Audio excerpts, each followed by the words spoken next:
and then I realized something is off, like the door is on the wrong side of the room, the lighting's off, the carpet's the wrong color, and something is going to trigger me to realize I'm just in a dream, and that is going to make me conscious. Hi Syndicates, and welcome back to my channel. Today I'm going to be taking my purple avant-garde makeup look, as you can see right here, and turning it into an editorial wearable look. I really need to name this series. I think I keep calling it From Avant-Garde to Editorial, but maybe that's not cool enough. If you have a suggestion on how to call this series, then make sure to leave a comment below right now and just let me know, because I'm really bad at coming up with this stuff. I just recently posted this look and people are like wilding out about it, and I'm really excited about it too. So I'm going to take similar products to that look and I'm going to transform my face. Meanwhile, during this tutorial, I love doing story time. So today I did want to talk to you guys about something that I have, which is called sleep paralysis. What is sleep paralysis? Sleep paralysis is defined as a temporary inability to move or speak while falling asleep or upon waking. Sleep paralysis most often occurs in people who have narcolepsy or sleep apnea, but it can affect anyone, aka me. Episodes involve not being able to speak or move while falling asleep or upon waking, and this usually lasts 1 to 2 minutes and is often frightening. Very, very, very frightening. The main treatment is improved sleep habits, sleep hygiene, including going to bed at the same time every night, which definitely does not happen because I am a night owl, ensuring a comfortable sleep environment, free of distractions, and avoiding caffeine before sleeping. Noted, ignored. It's also very common in the US, apparently more than 3 million cases of sleep paralysis a year. It's usually self-treatable, self-diagnosable, and lab testing and imaging is not required. And I would like to tell you about my personal experience because I've had it really bad since I was growing up, and I actually ended up writing a novel. But you'll have to stay until the end of the video to find out about that. If you would like to have a comment shout out and suggest the next video's theme and request for story time, then make sure to leave a comment below and I will take a screenshot of that if I like it and I'll make it into another video. Now, without further ado, let's get going.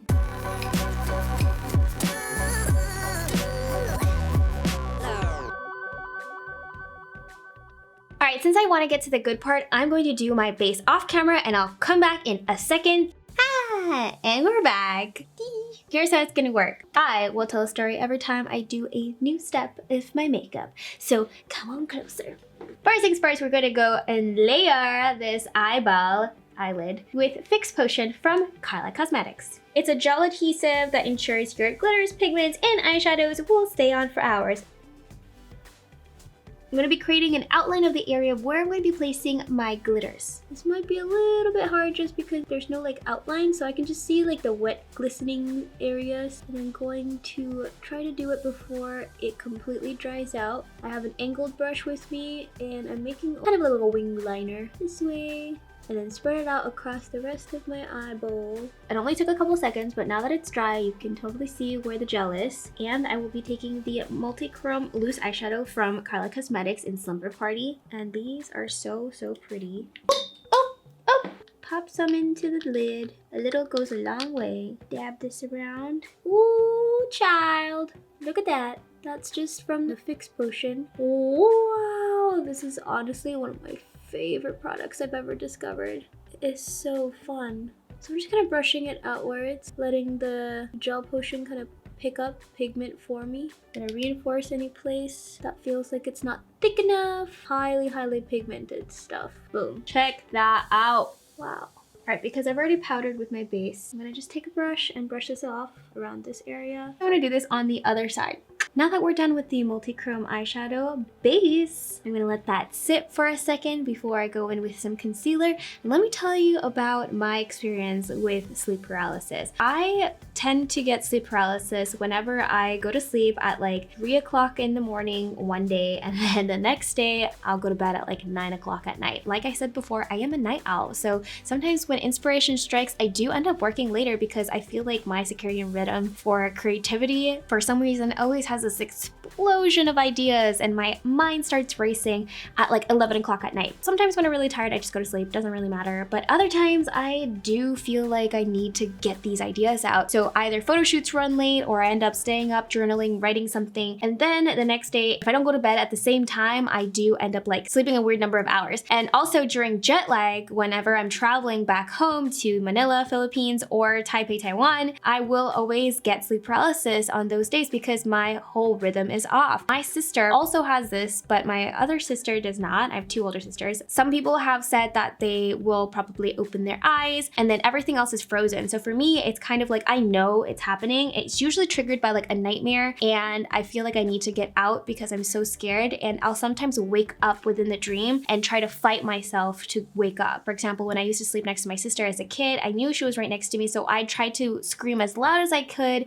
to get her to wake me up. And of course it never works because as soon as I actually wake up, I feel really, really like heavy. I haven't moved at all. I knew that actually when I woke up that none of my body parts had moved, because the point of paralysis when you're sleeping is that it keeps you from thrashing around or like walking around and hurting yourself while you're asleep, while your brain is in REM. So that's like when you are deepest in your sleep, and that's usually when you're dreaming. I always grew up with a lot of vivid dreams, so that means my nightmares were really, really intense and I remember everything. That's what happens when you have a really good memory and also you have really vivid imagination. I would really wake up in the middle of the night, be so scared of just like things that were just in my brain. It could have been something that I watched, something that I just completely imagined, but the fear or sadness or emotions from whatever I was dreaming of will follow me into reality. Now I think not as much of intensity as when I was a kid, probably because my brain was still developing. But on the other hand, someone like my husband, he has sleep apnea but never has had sleep paralysis in his life. He doesn't remember any of his dreams when he wakes up. I used to remember every single dream I dreamt of. I loved writing them down in a little book journal because I felt like that was the only way to get rid of them too, especially if they were nightmares. So all of a sudden I had like a book of nightmares. So before I keep going to talk about how I've like woken up in the middle of a dream and actually practiced lucid dreaming, which means like being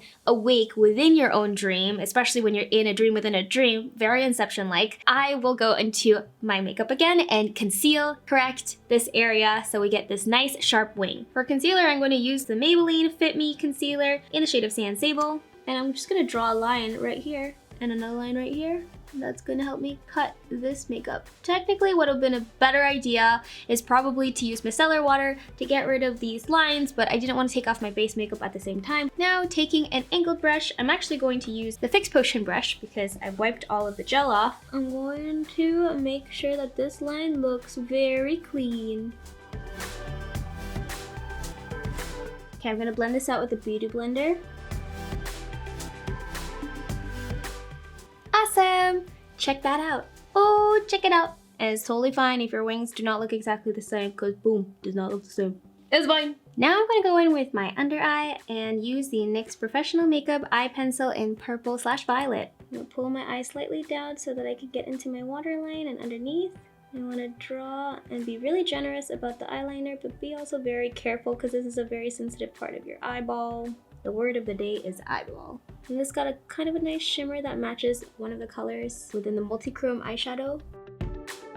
Now I'm going to tell you a little bit about lucid dreaming. I don't really believe in like astral projections or anything, but it really feels kind of like what it would be like if I astral projected, because it's not like I'm like walking through the room and like seeing myself in my body or anything. I'm just like physically there. So sometimes it'll trick me and think that it's reality. So I'll dream as if I were doing the things that I was doing in the room. I'd get up, maybe brush my teeth, and then maybe have a conversation with my husband. And then I realize something is off, like the door is on the wrong side of the room. The lighting's off, the carpet's the wrong color, and something is going to trigger me to realize I'm just in a dream, and that is going to make me conscious. And that is the part where I spiral, and this is why I started practicing lucid dreaming, especially as a kid, because I did not want to spiral. As soon as you start spiraling and you start getting really scared, everything that you could possibly think of, because of course the first thing is don't think of this, and then it will pop up because you're literally inside your own mind, and I'll say don't think of spiders, and then I will think of spiders. You're in big trouble, girl. I think now it's much easier for me to like push out of a dream. When I was a kid, it was really difficult, but I really had some amazing experiences lucid dreaming where I would wake up in the dream and I had the strength and the ability to essentially tell myself to create whatever I wanted to create. So that's why Inception is to this day my favorite movie, because that literally is what happens in my dream, except for the fact that everybody tries to kill you. But the the act of falling does wake you up. Every time I fell off of something, I would wake up immediately. The whole being stabbed thing and then waking up didn't work for me. Definitely got stabbed in a dream one time. It just was painful in the dream. Yeah,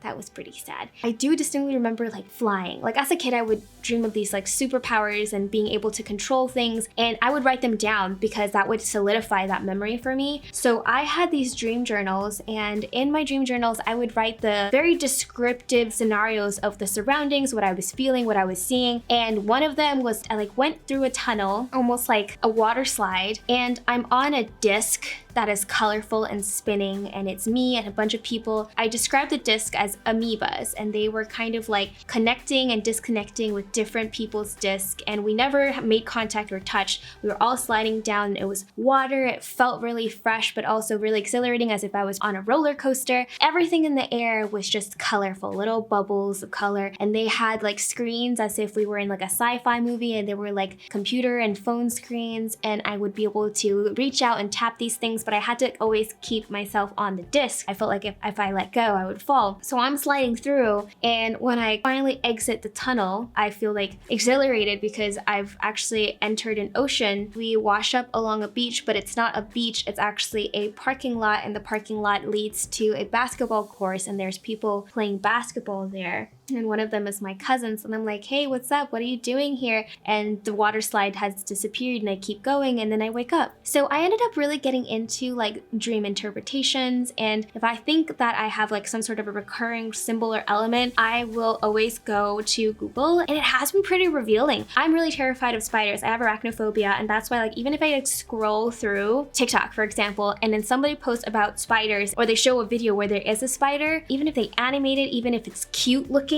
I literally cannot look at it. I will break out into hives. I'll like have this like feeling of gagging and like intense fear. So I know I have a really, really bad phobia of spiders. So I used to dream of like really, really big spiders and stuff like that. And I would look it up. And as a kid, it wouldn't really make much sense because it would come and go. But as more of an adult, when I dreamt of spiders, I actually looked it up. And one interpretation of dreaming of spiders is actually the fact that I was keeping a secret, and I'm really bad at keeping secrets. I'm really bad at lying. And at that point, I don't even know what secret I was keeping, or maybe I kept my true feelings to myself about a certain situation. And due to that, I kept dreaming of spiders over and over again. I couldn't outrun it, or it was always on my tail. It never like did anything to me. It was just the fact that it was always there, always following me. And I was just like, oh my God, that's really, really crazy that, you know, this is actually pretty accurate. So I eventually just let that secret out, and I felt so much better, and really like the spiders went away. Your brain is like processing things in like a very, very strange way. And I think that also helps me channel a lot of my creativity from like things that I dream of, my imagination. I'm a very visual thinker. That also comes from the dreams. So part of kind of thinking of the dreams right now is actually bringing me back to the scents, the smells, and the general feeling of being in that moment again. So right now, after I had just kind of talked through that dream of me being in like water slides with seeing all those color, I literally can smell and like feel. There's like almost like an aura around me where I'm like being taken back to that place. And that was dream number 1. So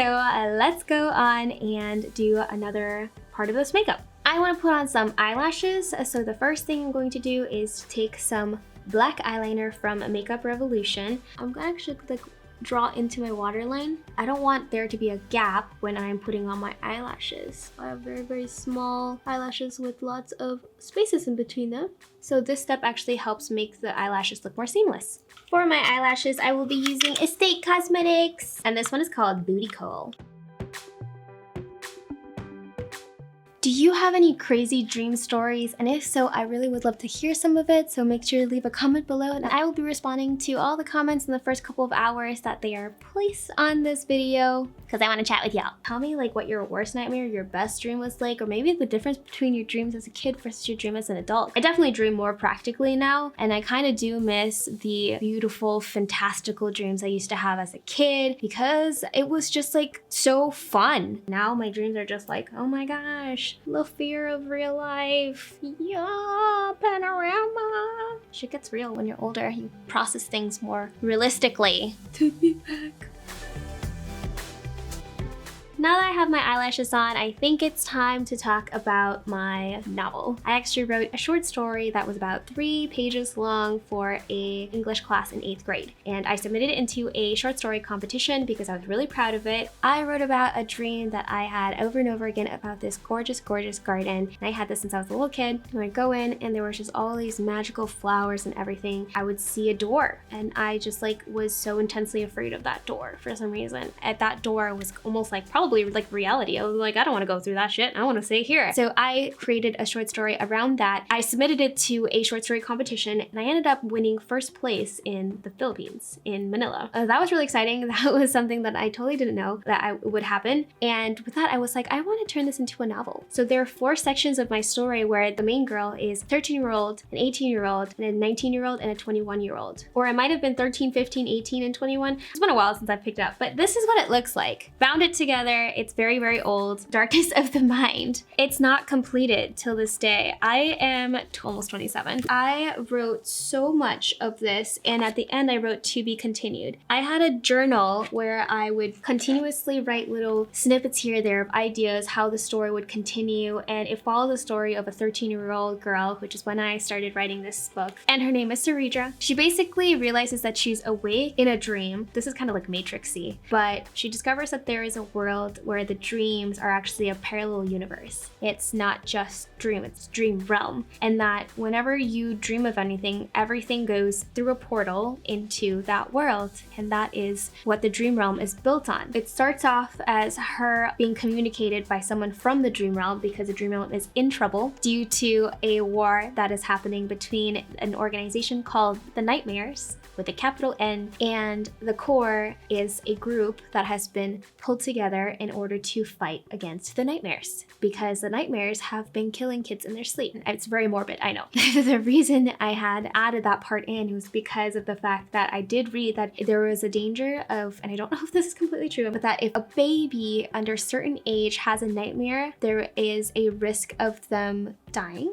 I believe. That was a fact that was told to me a long time ago, so I don't even know if it is actually a fact or if there's anything that has debunked it. But because of that, I put it into the story as like her realizing that she's been called by someone from the core to essentially come and help because she has this ability to lucid dream that she doesn't really know about, where she's able to fight against the nightmares, and she essentially won with her own willpower. And it's all about the strength of like the little girl and being able to overcome a lot of obstacles in your own life as you're growing up. So I did write that part of the book with my 13-year-old dreams from the voice of a 13-year-old. I wrote the next part at 15 years old and then the part after that at 18. And then once I hit 21, I kind of just gave up on the book. At that point, I was like, no more. But yeah, at 18, that was when I graduated from high school and I went to college, and I kind of left this behind and I really didn't think about it. But every summer I would come back and I would write a little bit more and I would write a little bit more, and I wrote part 1 through part 3. And all of this is filled with real dreams, real nightmares. Some of them tweaked for story's sake, but the nightmares are in here that are pretty like cruel. They were straight up from my brain. I haven't actually read through this book in a really long time. I'm a little bit scared too, but it's not even that I can't read it through because of the fact that it reminds me of so many things. It's just more of the fact that my writing was not that great before. And so after going through college, I look back and I'm like, I really don't want to read this because I feel like I keep reading it to edit as opposed to just like reading it to enjoy. It's so interesting to look back at your old writing or your own creative stories and just think, wow, like how the heck did I come up with that? Because now all the stuff I do is purely visual. I will say like I still write and I still speak, but I speak in a way that actually like makes sense now. I'm not just like pulling things out of my brain and just articulating them in a random manner, not really caring if anybody else understands me. Like now I actually know how to communicate properly. Majored in communication, hey, but that really has nothing to do with what I'm talking about right now. A lot of the stuff that I was dreaming of also translated not only to writing, but to my makeup when I started doing art. At 14 years old, I was painting, I had art classes. My artwork always represented like things that I was dreaming of. It was very intuitive. And then my makeup sometimes is inspired by things I dream of. I think in the beginning when I was really pumping out a lot of ideas, I would actually dream of faces and characters. So the stuff that you see of me creating these like original looks, some of them came from the fact that I dreamt of them. And maybe, I'm just saying, maybe there is a dream realm and there is a portal and I go in and out of this portal all the time and I bring back a character. I don't know. Anyways, 2 more little things we're going to be doing before we finish this look off. This is a pastel called Duochrome Loose Eyeshadow from Karla Cosmetics. And I want to use this as a little highlighter for the inside of my eye, just like in the actual original look. Right here. I need an extra small brush. I'm kind of also blending it to like the end of the, or the start, depending on how you see it, of the other multi-chrome eyeshadow. Oh, how fun! This is so fun looking. On to face stickers. So I do want to do 2 little face stickers. This one was actually specially delivered and sent to me by Donnie Davy from Euphoria. She is the makeup designer for that popular HBO TV show Euphoria. This was a partnership that she did with Face Lace and their facial stickers. So I'll just take one of these little clouds and pop them on the outside. This is exactly how I did it with the purple makeup look. This was actually created in order to support the trans lifeline. See, they're so cute. Got little wings. And there's the 2 little ones. So I'm gonna take these, pop it over here. And since they're iridescent, they really go well with this look. Oh, how pretty. And then with these nail stickers that I got, I'm actually gonna apply them using tweezers and some eyelash glue. I think I want one right here. And I want one right here. If you want to know how to properly apply rhinestone stickers, use stencils and all the other tools in order to create very cool 3D makeup like this in the avant-garde world, then make sure to check out this video because I'll teach you a lot better techniques, including how to use these types of tweezers. So even though these are stickers and they have adhesives at the back of them, they're not sticky enough. It's still better to put eyelash glue on the skin in order to get them to stick properly. Perfection! Look, we got silver butterflies, iridescent little clouds. I will be using the Heaven's Glow Faded Clementine from M Cosmetics to give a little bit of a bronzy orange glow. For my highlight, I will be using the Love You So Much Mochi, and I'll take this color over here, which is very iridescent. Little dab here. And this is the final look.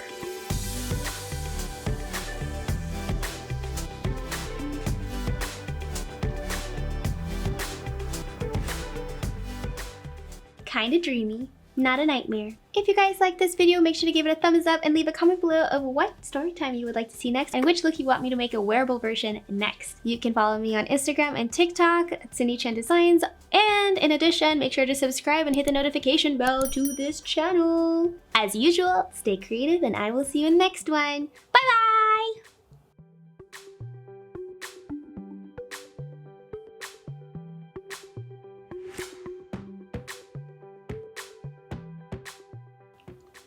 Oh my god, there's stuff on my face. There's a crumb on my face. I just had brioche. Curse you, breadcrumbs!